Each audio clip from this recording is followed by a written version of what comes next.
after the passage of this act, all elections magistrates in all 15 counties should consider their position vacant.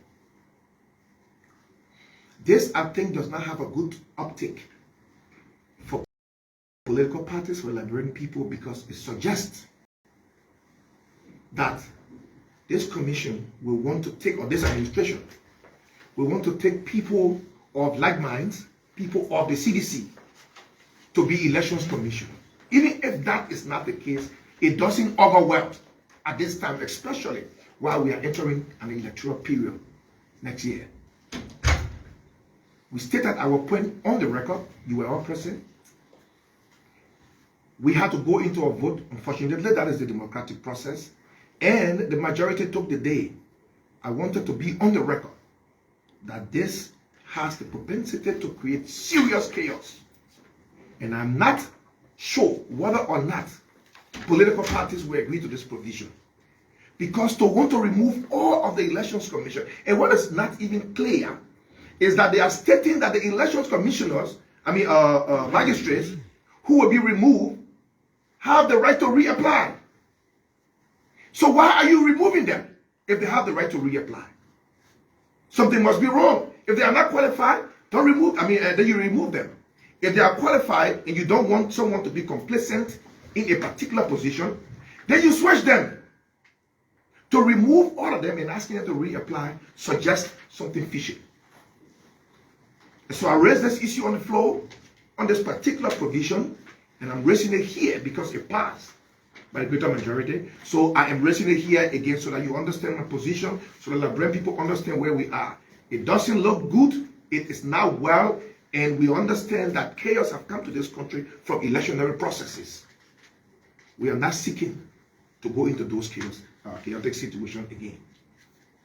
The past is always a predator of the future. Distinguished ladies and gentlemen of the press, this is what I have to say. I will entertain a few questions if you have, and if not, then I will. Yeah, my name is Jackson Clay, and I'm from New York. So that your position, you sounding very strong. Why are you insinuating? I'm not insinuating anything. I'm telling you that it doesn't augur well for Liberian people. I'm not trying to guess or suggest. I am telling you, I'm convicted that you cannot change all of the magistrates in all of the counties just at the heels of an election period, and yet asking them to reapply. This is what led to the desolation of the LSCC. Same procedures. What would be the precondition for bringing in a magistrate? Should you have red beret to be considered a magistrate? Why are we moving you? Why were you hired in the first place? These are major concerns, brother. And like I said, political parties will have issues with this thing because they will see this as being a CDC or ruling establishment kind of thing. That is what I'm seeing. Okay. And so I thought to bring it to your attention. Yeah, so my name is Yanti Togwa, report for OKFN. How is it that your colleagues weren't being able to buy your own idea all the way that you try to make them to understand specifically on the provision? So like I said, it is the democratic process. You raise your issues of dissent or support, and when the majority votes in one direction, it is accepted. I'm accepting the result, but I am stating my dissent, and that is why we vote on the record. So let my point be clear that I don't support this provision, and I will stand against it always.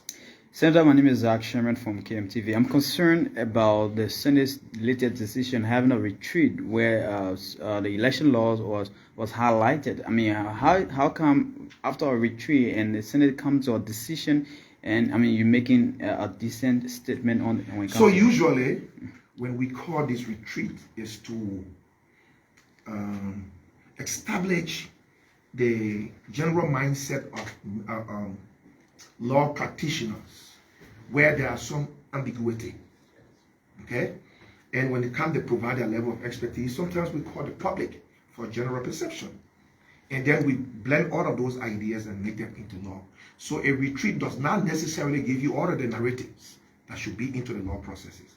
There are thoughts that we have in our minds that we believe we can insert. And this is not one of them. For example, we are talking about the 30% women participation.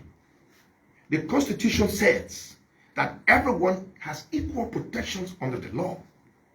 So why are we looking for 30% for women participation?